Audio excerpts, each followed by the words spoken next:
Hello everyone, I welcome you all to this NPTEL MOOCs course titled Applied Positive Psychology.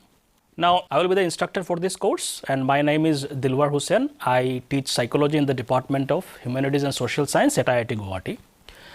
So, as the name suggests, this is a course related to positive psychology. Now, positive psychology is a subdiscipline within the discipline of psychology.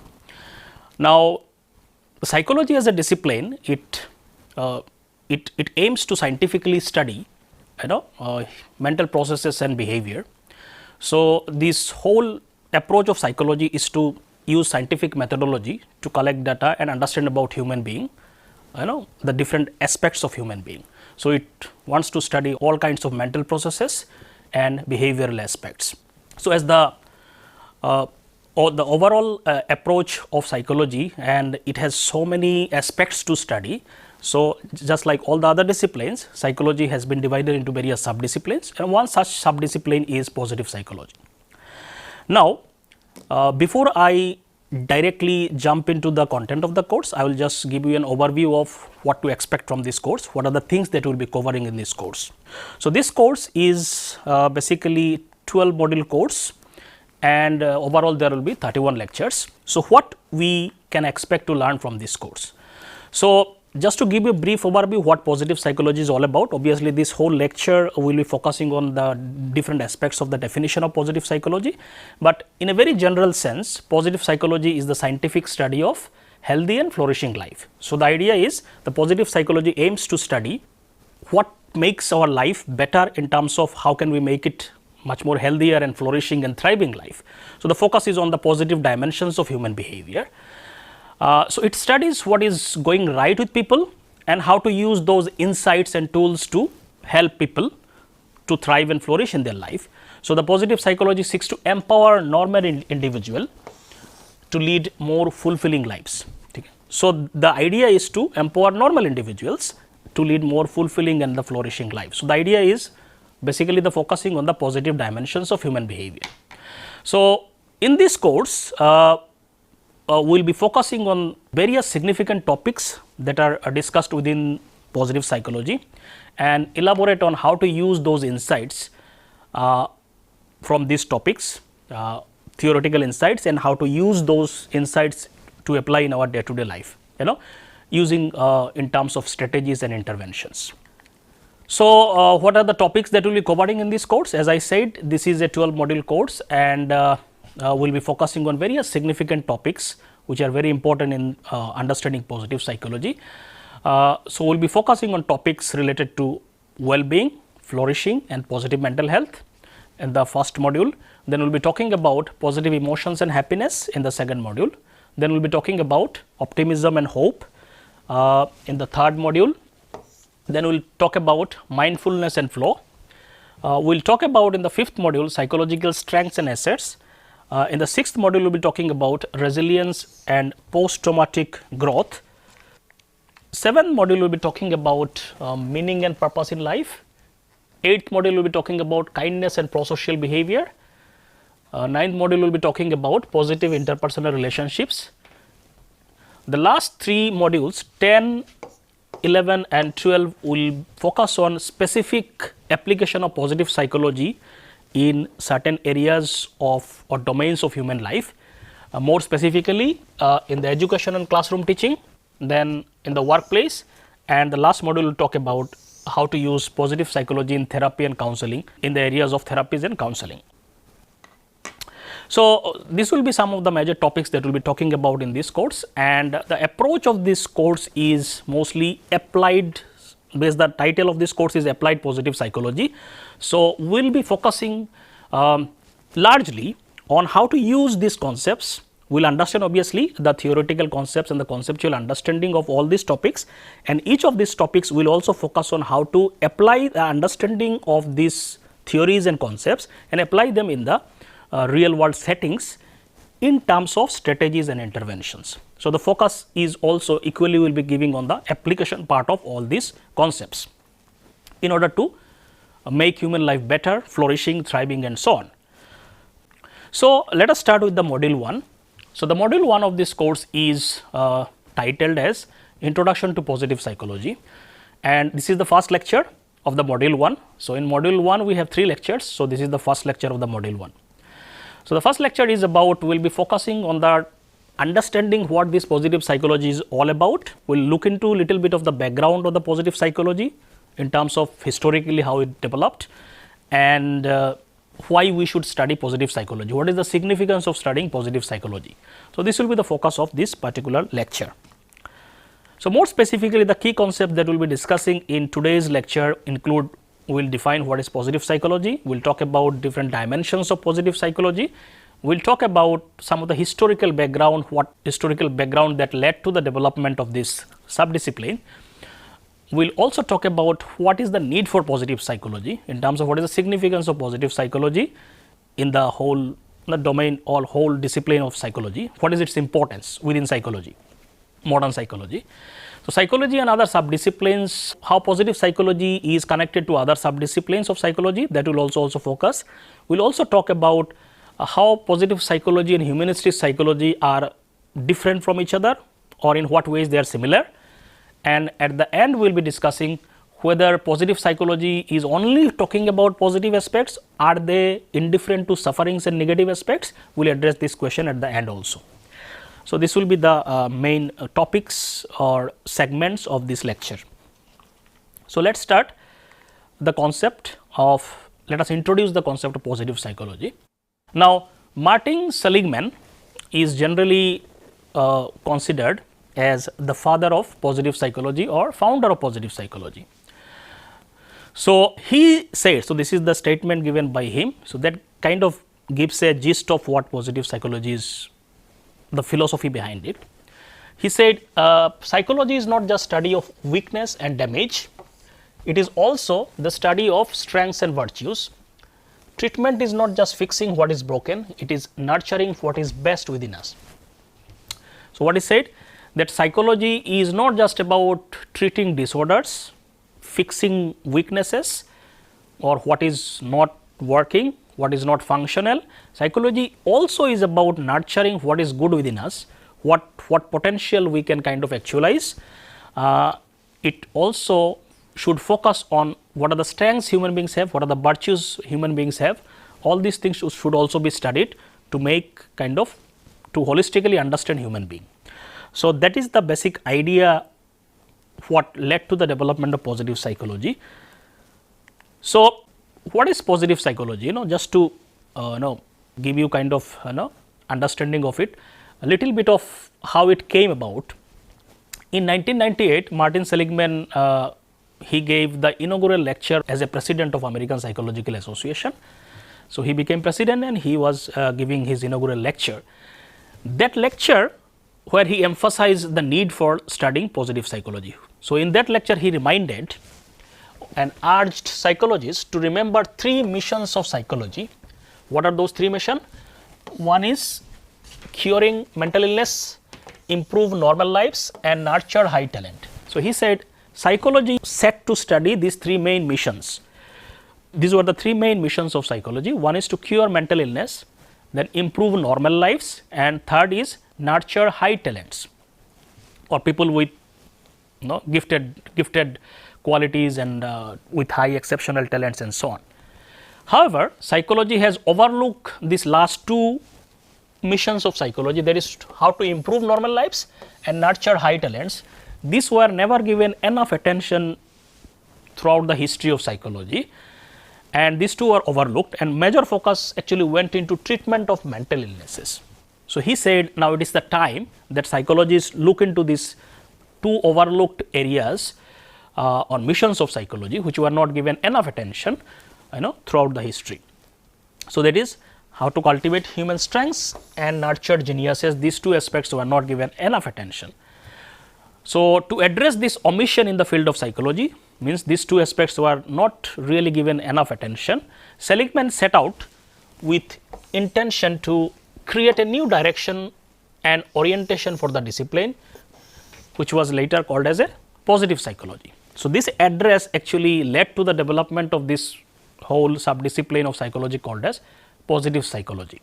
So, that address led to this starting of this movement, and now lot of people are doing research in this area, and this itself has a big subdisciplines, and people from diverse areas are working in positive psychology. So, there can be many definitions we can find about positive psychology. Some of this definition we will be discussing here. One is like, in the most general term, positive psychology is concerned with the use of psychological theory, research and intervention techniques to understand the positive, adaptive, creative and emotionally fulfilling aspect of human behavior. So, this is one way of looking at positive psychology, that positive psychology, the main concern of positive psychology is to use the various theories, psychological theories, research and interventions that we understood from various researchers in psychology, and use them for positive, adaptive, creative, emotionally fulfilling aspect of life. So, the idea is to how to create a better human life, better quality of life, more fulfilling life, flourishing life and so on, and using understanding from the psychology to in this particular direction. So, that is whole idea of positive psychology. Another definition comes here is that positive psychology is nothing more than the scientific study of ordinary human strengths and virtues. Positive psychology revisits average person with an interest in finding out what works, what is right and what is improving. So, this is another definition which says positive psychology is a scientific study of ordinary human strengths and virtues.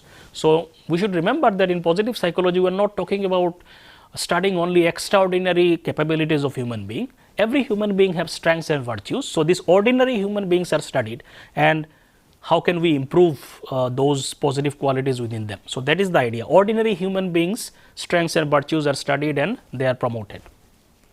So, basically positive psychology revisits average person, normal human beings. We are not talking about some extraordinary human being, with the interest in finding out what works for them, what is right within them and what can be improved and so on. So, according to the mission statement of International Positive Psychology Association, in 2009 they defined it, positive psychology is the scientific study of what enables individuals and communities to thrive. So, this the mission statement of the Positive Psychology Association says positive psychology is the scientific study of what enables individuals and communities to thrive. So, this scientific study is given a lot of importance in psychology, because psychology itself is defined as a scientific study of human behavior and mental processes. So, the focus of this scientific study is given a lot of importance in all the subdisciplines of psychology, including positive psychology. The idea of scientific study is that the psychology studies human behavior, mental processes using scientific methodology. The methodology which are where you collect data, which are objectively you collect data, and you do research which are replicable, verifiable, and you use empirical methods to collect data. So, all the scientific hallmarks of scientific method are generally followed in the discipline of psychology to collect data, analyze and to report findings and so on. So, that is why the scientific study is given importance in psychology, overall in definition of psychology as well as all the sub branches of psychology, including positive psychology. So, whatever is studied in positive psychology, the idea is that it is scientifically studied using scientific methods. Another way of looking at positive psychology is that it is a scientific study of conditions and processes that contribute to positive psychological states, positive psychological traits and positive institutions. So, positive psychology scientifically studies what are the conditions and processes that contributes to positive psychological states. We will be talking about these things in detail in the next slide.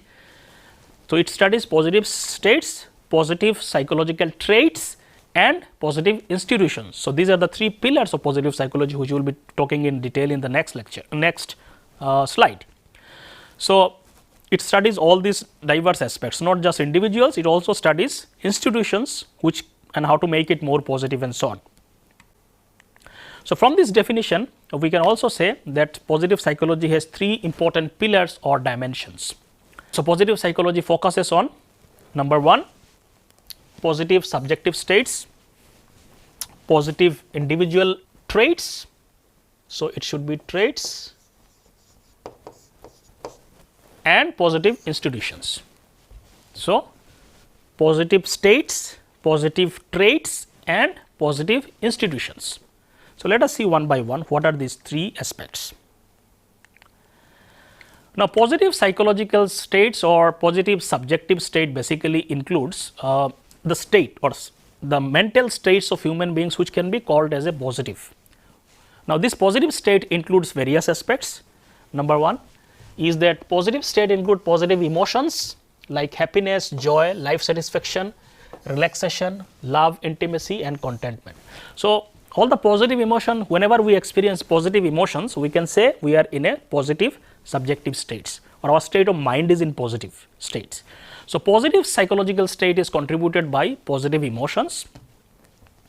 Second, positive psychological states or subjective states are contributed by constructive thoughts about oneself and the future, such as optimism and hope. So, positive subjective state is also contributed by the kind of thoughts that we have, particularly the constructive thoughts or thoughts which are positively toned about yourself, about your future and so on, such as the concepts such as optimism and hope. These are related to constructive thoughts about that you are hopeful about future, you are optimistic about your future. So, these are connected to the constructive thoughts that we have. This also contribute to positive subjective states. Another aspects of positive subjective state is that feelings of energy, vitality and confidence. So, what kind of vitality or feeling of energy within you when you have a sense of confidence, these are also part of positive subjective states. Positive subjective state also includes the impact of positive emotions like laughter.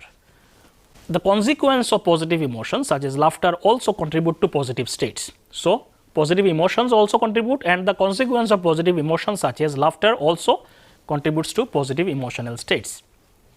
So, this is the one aspect that positive psychologist focuses on to understand conditions and processes associated with positive subjective states. Second is positive individual traits. Now, the difference between state and trait is that when we talk about state, it is more of a temporary condition, and when we talk about trait, it is a relatively stable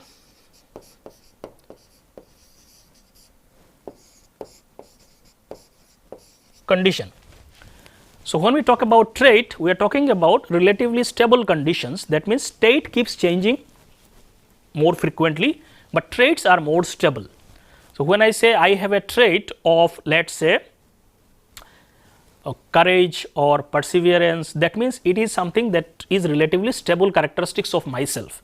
That means, it is not going to change that after 1 week I will become less courageous or I will become less perseverance and so on. So, traits are relatively permanent conditions or characteristics that we all have. So, traits are generally connected to personality characteristics. Okay? So, generally traits are more stable, states are relatively temporary states. So, when you experience positive emotions, you are in a state of positive state, which may change depending on the conditions that happens in your life and so on.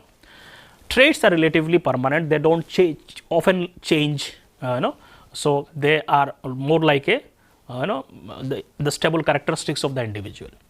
So, positive psychologist also studies positive individual traits. So, what kind of things they study here?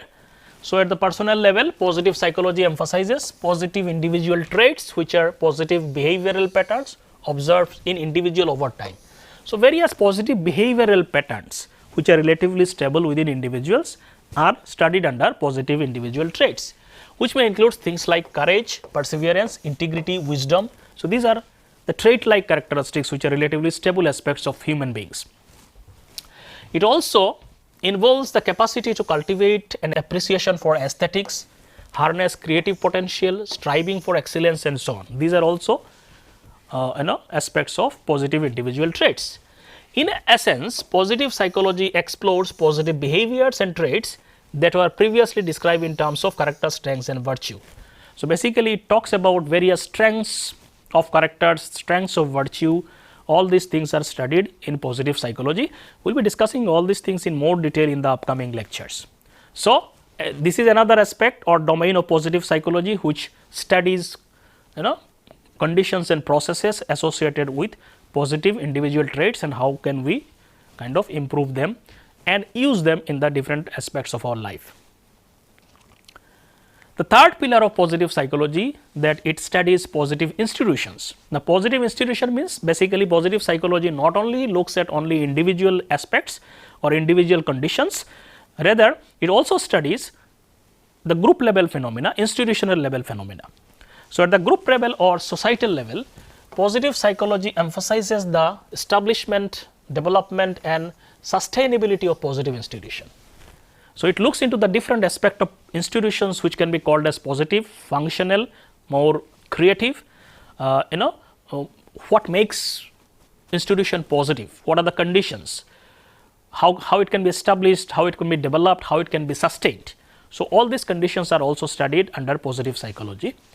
It focuses on topics like fostering civic virtues, building healthy family dynamics and examining supportive work environments. So, it studies all the conditions which contributes to positive institutions, more functioning institutions, things like fostering civic virtues, building healthy family dynamics. So, in a small sense, family is also an institution. So, it not only looks at bigger institution, it also looks at smaller institutions, which things like family dynamics, what makes family positive, what are the dynamics of relationship, how it can be improved and so on. So, it looks at healthy family dynamics also. It also looks at examining supportive work environment in the organization and so on, how it can contribute to that. So, the positive institutions, in fact, organizational behavior as a branch of psychology, nowadays a lot of positive psychology constructs are studied in organizational behavior in terms of improving behavior and institutional aspects also. So, positive psychology explores how institutions can function more effectively to support and nurture the well-being of all the individuals they influence. So, the basic idea is to support and nurture the well-being of individuals and the dynamics within the institutions and organizations. So, these are the three important pillars which are studied by positive psychologists. So, positive psychology studies positive subjective states like emotions, energy, vitality, constructive thoughts and so on. Then it also studied trait like things like courage, perseverance and so on, character strengths and virtues, and it also studies positive institutions, what are the conditions, the dynamics and processes related to positive institutions. So, these are the three important pillars and dimensions of positive psychology, which kinds of gives an idea of the breadth of concepts which are studied under positive psychology. Now, let us look at the historical background of positive psychology, how it came about and what are the other aspects associated with it. So, the positive psychology, as Hermann Ebbinghaus once said, psychology has a long past, but only a short history. And similar, this is same is true for positive psychology. So, positive psychology is not a new phenomena. People have been studying, discussing about various concepts associated with positive psychology in a very time immemorial. People have been talking about this, but this is a new phenomena in terms of scientific study and within the discipline of psychology. So, it has a long past, but a short history, just like most of the other discipline of psychology also. So, positive psychology was founded in 1998, as we already said, when Martin Seligman during his tenure as president of American Psychological Association gave an address where he emphasized that psychology should study the positive aspects of human behavior. That led to the birth of this discipline in 1998. So, this address is often regarded as the formal inception of positive psychology as a distinct field of study. Generally, this is considered as the starting of this discipline. His address led to the development of discipline, and later people started doing research in this area, and it became a big movement and the big research area in itself. It is a very dynamic and lot of research is going on in this area. Seligman argued that psychology had become overly focused on diagnosis and treating mental illness, neglecting the study of what makes life worth living. So, he basically focused in his address that psychology is very much, or it is becoming too focused, it has become too focused on diagnosis and treatment of mental illnesses, and then neglected the other aspects of dimensions of human behavior, including what makes life worth living and how to make normal individual life better more fulfilling, more flourishing and so on. So, Seligman used this platform as a president of APA to advocate for shift in the focus of psychological research and practice, emphasizing the importance of studying and promoting human strengths and well-being rather than solely concentrating on pathology and mental illnesses. So, he appealed to the psychologists to study more on the positive dimensions, and which happened after his address also, and that led to the whole development of this whole discipline of positive psychology. Now, the roots of positive psychology can be traced back to ancient philosophers, including the Athenian thinkers in the West and Confucius and Lao Tzu in the East. So, the concepts of positive psychology has been discussed from the time immemorial in the literature of ancient philosophies, religions and so on. Everybody have been talking about this lot of this central concept that we study in positive psychology. So, the content is not a new thing. People have been talking about this in the philosophies, in the religions and so on. Now, these early philosophers explored a lot of these questions that we address in today's positive psychology. In the contemporary positive psychology still address this question, which were addressed by philosophers, ancient philosophers. What constitutes a good life? Is virtue its own reward? What does happiness mean? Can happiness be pursued directly, or is it a byproduct of other endeavors? So, these are some of the questions which today's modern positive psychologist also studies, and people in the ancient philosophies and religion have also been addressing these questions and trying to find the answers. Additionally, they consider the role of interpersonal relationships and the broader societal context in achieving fulfillment. So, these concepts were there in the ancient philosophers, both in the Western culture as well as in the Eastern philosophies or in the teachings of Confucius and Lao Tzu and so on. Centuries later, a lot of influential religious figures also contribute or kind of talked about various aspects of positive psychology. Religious figure like and theologian like Jesus, Buddha, Muhammad, Thomas Aquinas also explored profound questions about the meaning of good life. Common themes in the teachings of all these great people include service to others, humanity as a whole, devotion to higher purpose and so on. And a lot of these concepts are also studied in positive psychology.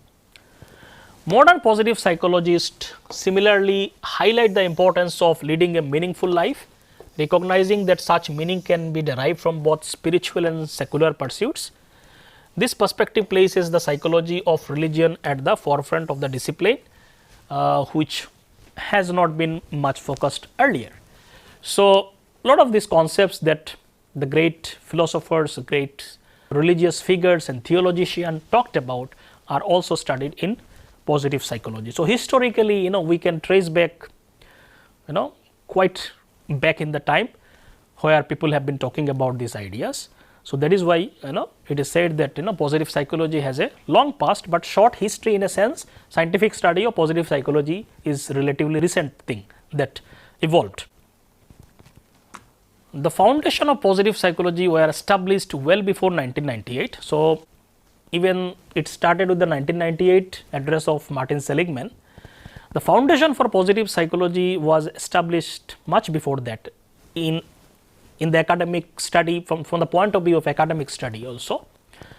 As early psychologists, also some of the earlier psychologists and some of the schools of thoughts of psychology also studied or explored genius, talent and the fulfillment of normal lives in bits and pieces in many places. So, it is not a new thing within the field of psychology also things were studied, but they were kind of in an isolated bits and pieces. Some of the influential movement included positive psychology concepts.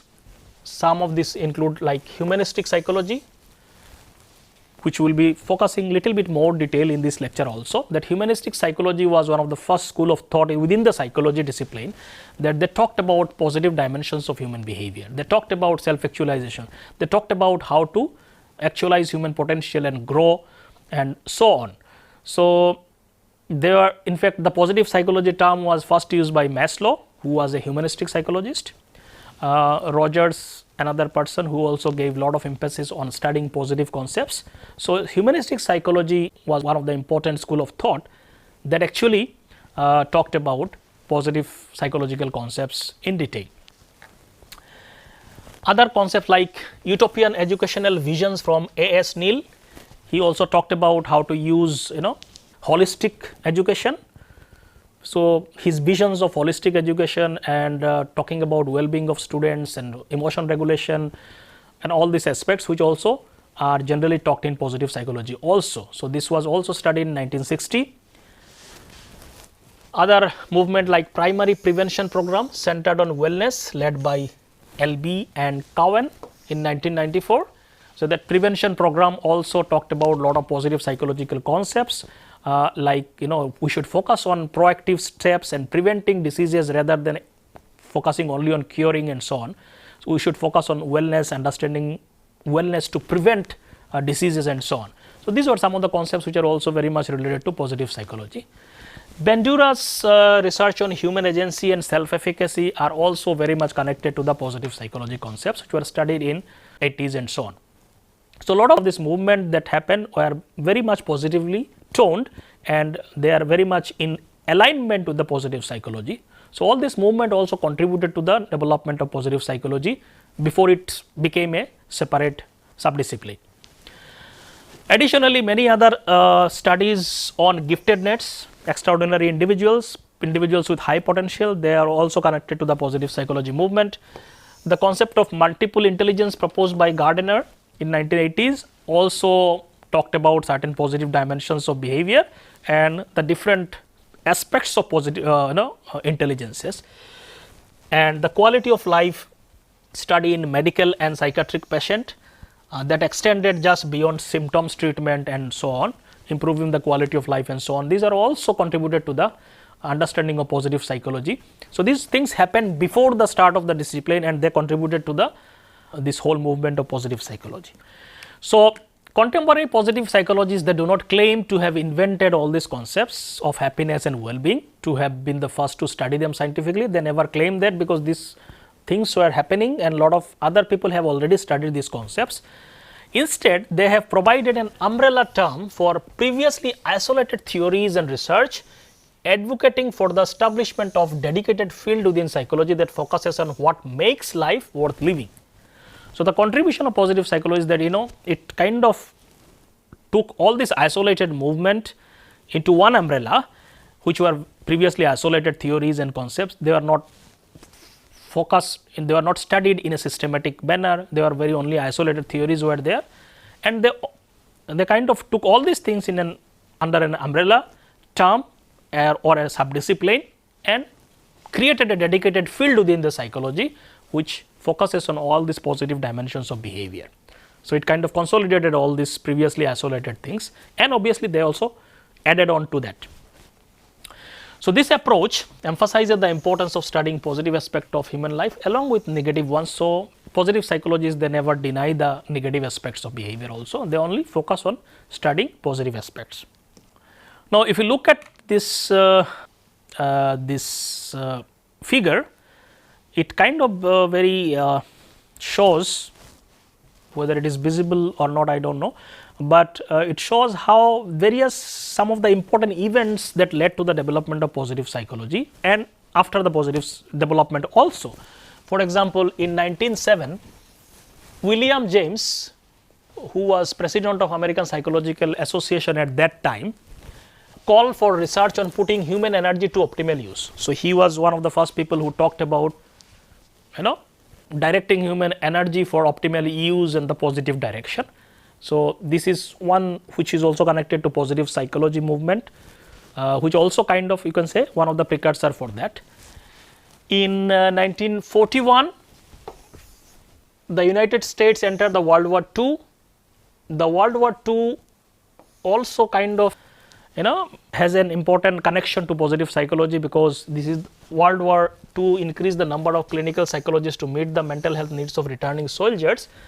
So, a lot of fund went into those treatment of mental disorders and so on, which actually became exaggerated and which led to the development of positive dimensions, because these positive dimensions were not kind of neglected because of too much fund going into treatment of mental disorders and so on.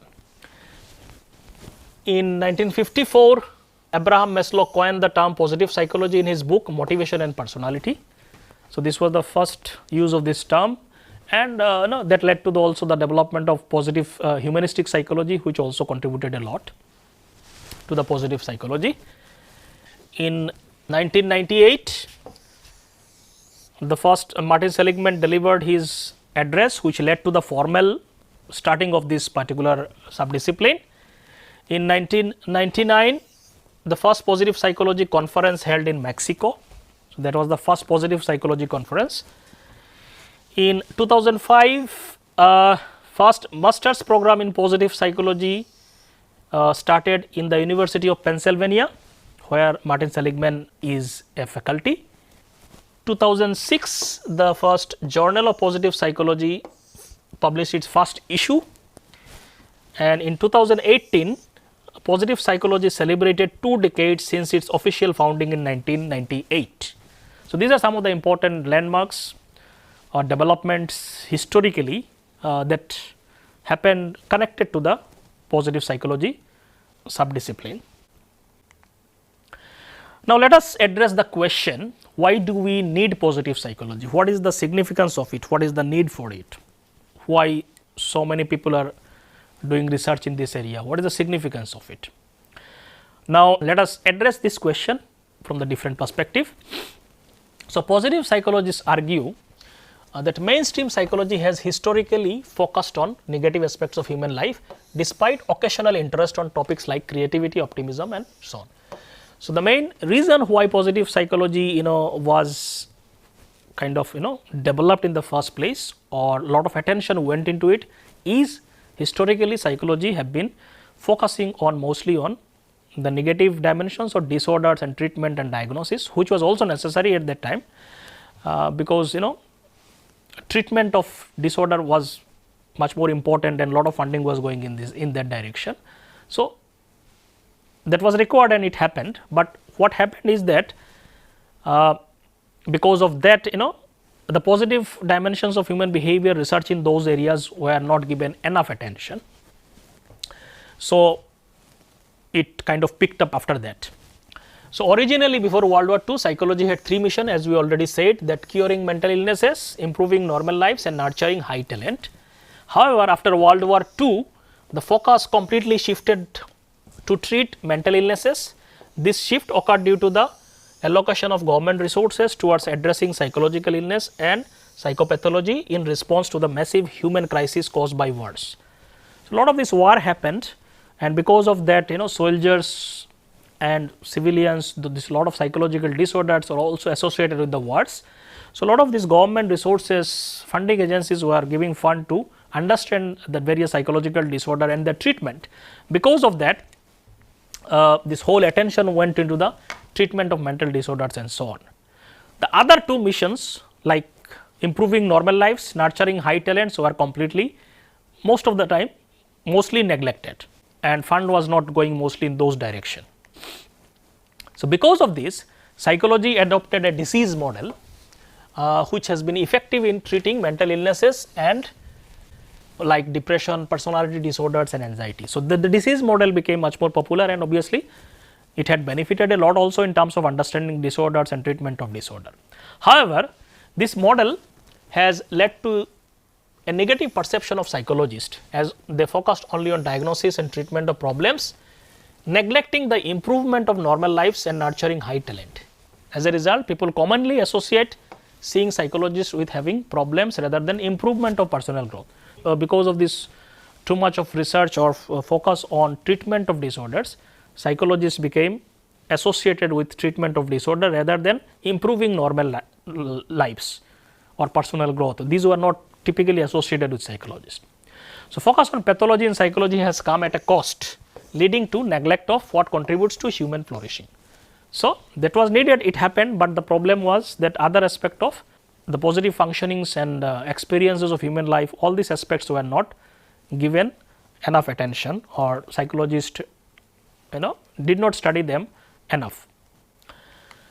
So, positive psychology developed with the aim to correct this imbalance created by the disease model and emphasize on strengths, building positive aspects of life, focusing on well-being of healthy individuals rather than just on treating distress. So, just to balance this imbalance which was created by too much focus on one dimension of human behavior, positive psychology developed, and the significance of positive psychology lies in that.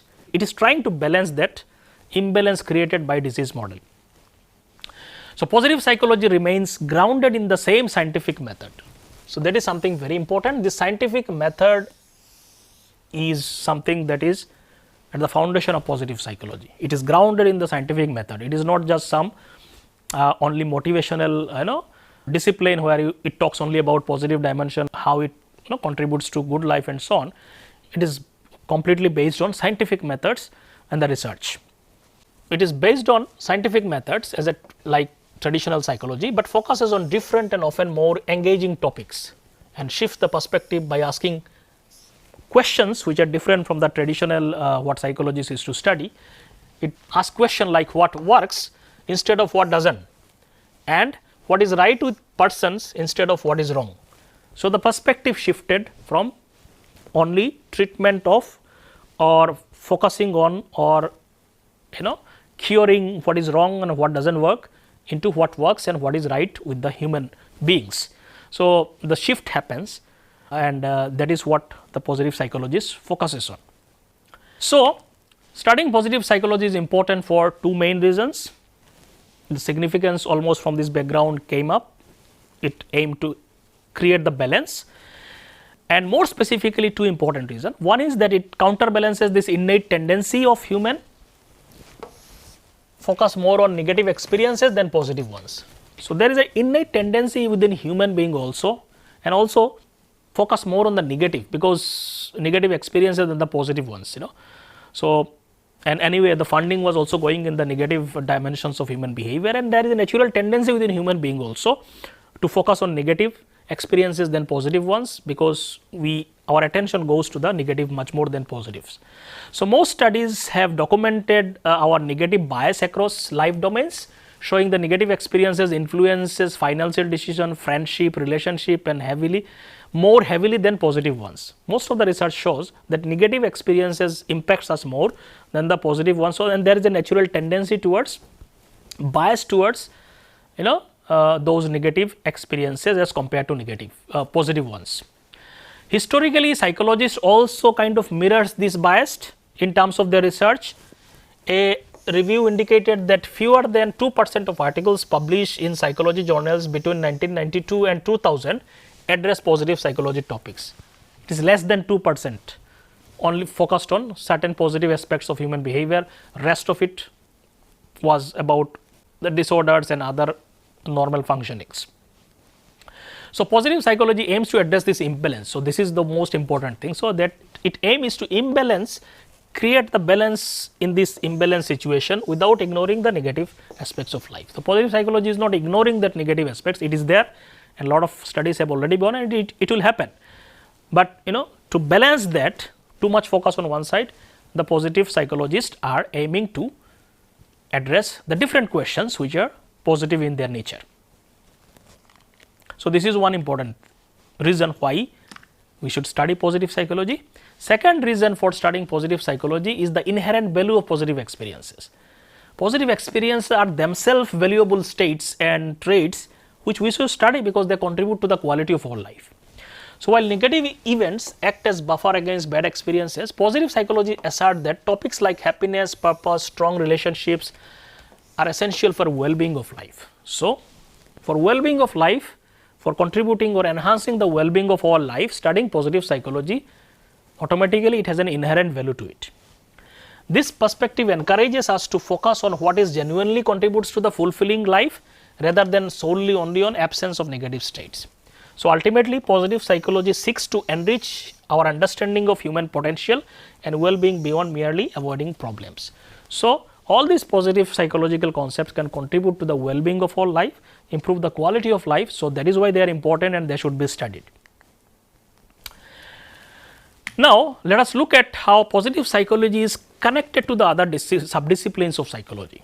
So, from the discussion it may look like positive psychology is a separate subdiscipline and it may not have any connection with other subdiscipline, which is not true, because positive psychology is very strongly connected with all the other subdisciplines. How it is connected? Let us see.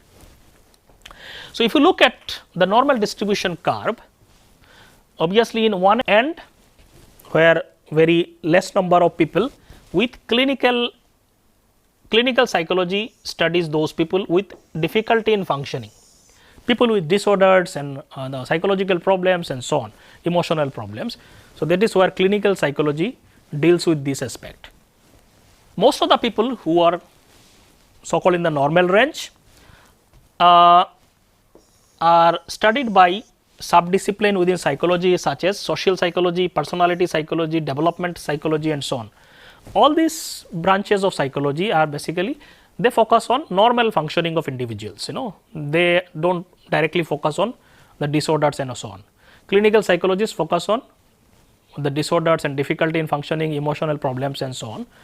Social psychology, personality psychology, development psychology, these are the disciplines which focuses on the normal individuals, normal functioning, and they try to understand the dynamics of normal behaviors of human beings. And the other end we can say the positive psychology, which also focuses on the optimal functioning or the positive behaviors, just opposite to clinical psychology. So, this is how you can see the range of the behavioral aspects of human being and what are the different disciplines that addresses that. So, basically clinical psychologists primarily focused on left tail of the curve, which we have already seen, which includes small group of individuals experiencing significant difficulties and disorders like depression, bipolar disorder, OCD and so on. The main interest here is to understand the cause of these mental disorders and how to help these individuals to return to the normal functioning. So, from disorder to normal functioning, that is the main objective. Middle of the curve, social personality development psychologists, they are studied the vast majority of human beings who are in the normal category. They explore topics such as group dynamics, personality decision making and so on, which are basically the dynamics of normal human functionings. The right tail of the curve, positive psychologists direct their effort towards those function at levels better than what is typically considered average, from normal to higher functioning. So, clinical psychologist takes people from disorder to normal state, positive psychology focuses on making normal people better functioning from normal to better states. So, this investigate the reason behind happiness, forgiveness, success, all kinds of positive psychology constructs. So, this bell curve, although it is a helpful framework for understanding how positive psychology relates to other subdiscipline, but this is not a perfect depiction. Why? Because psychologists from all these subdisciplines often contribute to their unique perspective when studying optimal human functioning, leading to more nuanced understanding of what is beyond simple distribution model. But if you see in reality, positive psychology got integrated into all these subdisciplines. It is not just a separate subdiscipline, it almost got merged with all these subdisciplines, and positive psychology perspective can be integrated in all the subdiscipline. For example, so this is not just a true depiction.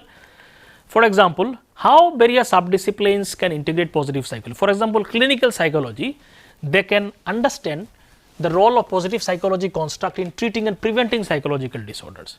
So, a lot of positive psychology construct is going in, or people are doing research in the clinical field also, where positive psychology constructs are looked at and studied, and they are trying to understand how various positive psychological construct like resilience and well-being can enhance the quality of even people who are in the disorder stage, or how it can be used in the therapy sessions. In this particular course also we will be discussing how it can be integrated in the therapies and so on. So, positive psychology can be integrated in the clinical psychology. It can also be integrated in the social psychology, where social influences on positive experiences affect and behavior. All the social behaviors also can be looked from the positive psychological perspective by looking at positive experiences, emotions and behaviors. Personality psychology also integrates many positive psychology the concepts, particularly understanding positive personality traits, such as resilience, such as character strengths and so on, empathy. These are positive personality traits. This also can be connected to positive psychology. Development psychologists also can integrate positive psychology, or they have been integrating positive psychology by the process of developing positive traits, affective and behavioral tendencies throughout the lifespan. How different lifespan positive psychology can be integrated to make the life better. So, it can also be integrated in the development psychology. Industrial and organization psychology have also largely recently, they are using a lot of positive psychology theories and concepts in terms of making organizations better, leadership better, and the dynamics of organizations are also studied from the perspective of positive psychology. Even in neuroscience, which are can also look at integrate positive psychology by looking at brains and nervous system in positive traits, experiences, affect and behavior, how it influences human brain and nervous system and so on. So, positive psychology is, in a short, we can say it has become more like an interdisciplinary approach rather than as only a subdiscipline. In fact, positive psychology isn't fully a discipline in itself, because vast majority of people doing research in positive psychology come from all the disciplines or subdisciplines within psychology. So, it has positive psychology has become merged into all these subdisciplines, and almost every people from all the subdisciplines are integrating positive psychology in their own research and approaches. Let us look little bit about how positive psychology is connected to humanistic psychology, because many people argue that positive psychology is nothing but a rebranding of humanistic psychology. Let us see how, to what extent this is true. So, Martin Seligman and Csikszentmihalyi, these are two great names in positive psychology. They distinguish positive psychology from humanistic psychology, which became very popular in 60s and still has many supporters. So, they specifically address this question, how it is different from positive psychology is different from humanistic psychology. Now, let us look little bit about what humanistic psychology focuses on. Humanism emphasizes that human needs and values are more important than material concern, and assert that people cannot be reduced to mere components in material world. So, the focus is on humanism. The human values and needs are given a lot of importance. So, human is more important than just, and it cannot reduce human being into just component in the material world. So, human is at the center of this approach. Humanists critique scientific psychology. So, this is one main aspect where it differs. Humanistics are not very interested into scientific methodology to study human behavior, because they say that is not required and that is not necessary. For focusing solely on causing behavior, linking people to billiards ball whose outcomes depend on solely on external forces rather than acknowledging complexity and agency.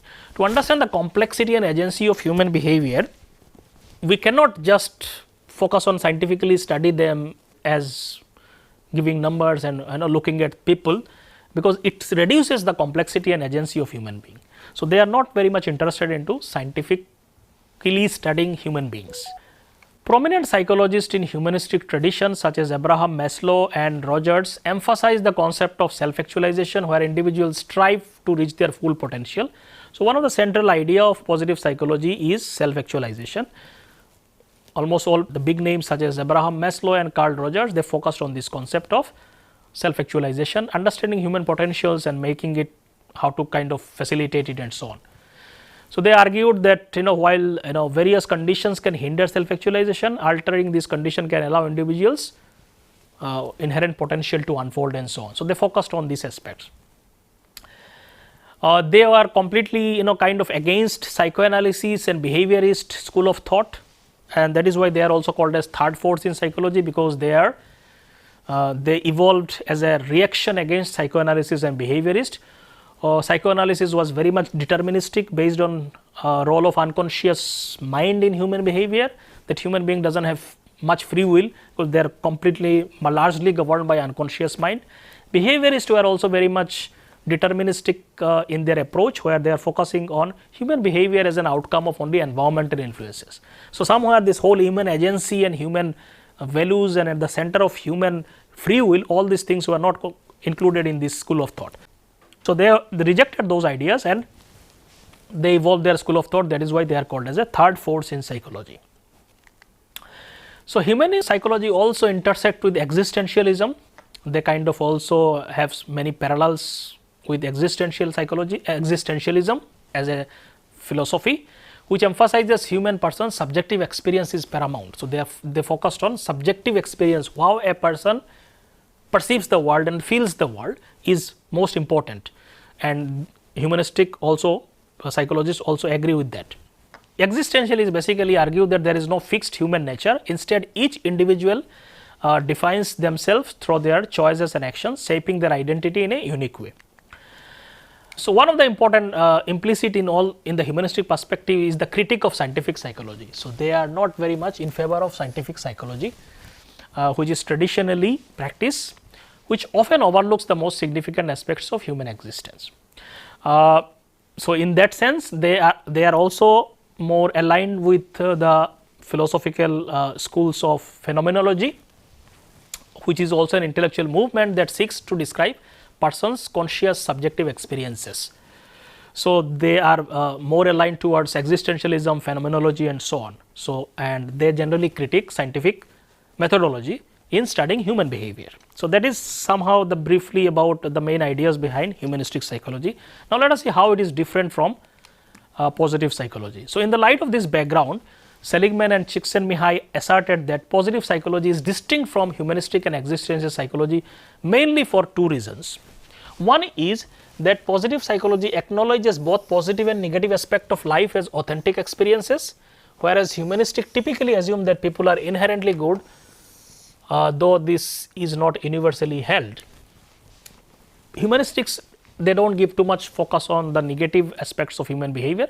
Positive psychology acknowledges that human beings, the negative aspects of life and behaviors and disorders, but they focus on the positive aspects, but they acknowledge. Humanistics were mostly only focusing on the inherent goodness of human beings. So, in that aspect all the positive psychology is different from humanistic psychology.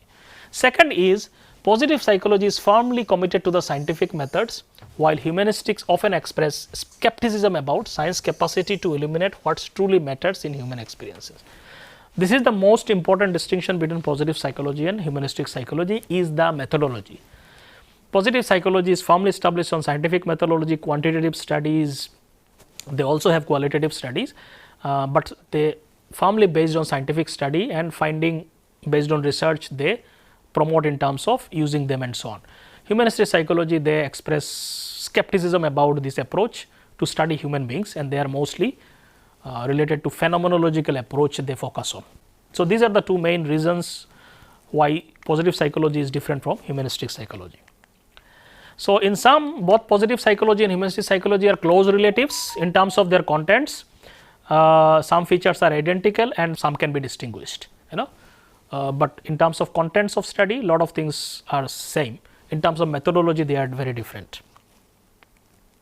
So, the last question that we will be addressing here is, are positive psychologists indifferent to suffering? The answer is no. Psychologists who focus on human problems typically have novel ideas aiming to reduce suffering. However, this approach often implies that well-being is taken for granted. People generally think that when you are taking care of the suffering, you are also automatically well-being is taken for granted. Like studying happy, healthy and talented individuals can be viewed as a guilty luxury for a lot of people think that when people are suffering, studying this kind of concept can be a kind of luxury.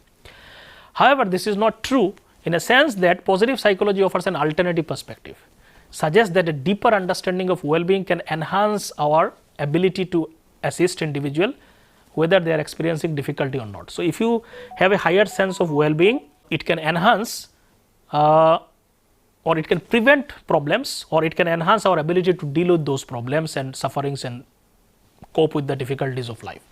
So, many research demonstrate that happiness intervention can reduce symptoms of depression and so on. So, in a sense, cultivating positive states can actually also help in treatment or prevention of disorder also. So, in no way positive psychologists are indifferent to suffering. By studying positive state, they are actually also taking care of sufferings and negative states also. So, both suffering and well-being are integral aspects of human condition, and psychologists should address both. We cannot just address one part and say we have understood everything of human beings. So, both the aspects should be studied to holistically understand human being. So, the relationship between suffering and well-being warrants further exploration, and positive psychologists are continuously doing the research in this direction. So, research indicates that some people emerge from crisis after trauma with a heightened appreciation of what truly matters in life. Many times even suffering can lead to the development of positive psychological constructs like post-traumatic growth and other things that will be discussed in later modules. So, the idea is that both are the sufferings and positive constructs can be connected to each other, both can also contribute to each other. So, in no sense positive psychology is neglecting suffering and the negative states. Their perspective is on the positive, which actually contributes to understanding of negative and prevention of negatives and coping with the life. They are also contributing in those directions also. So, with this I stop here. So, this is in a nutshell some of the historical background and the brief kind of conceptualization or discussion of background of positive psychology, what kind of things and concepts led to the development of these disciplines. So, with this I stop here. Thank you.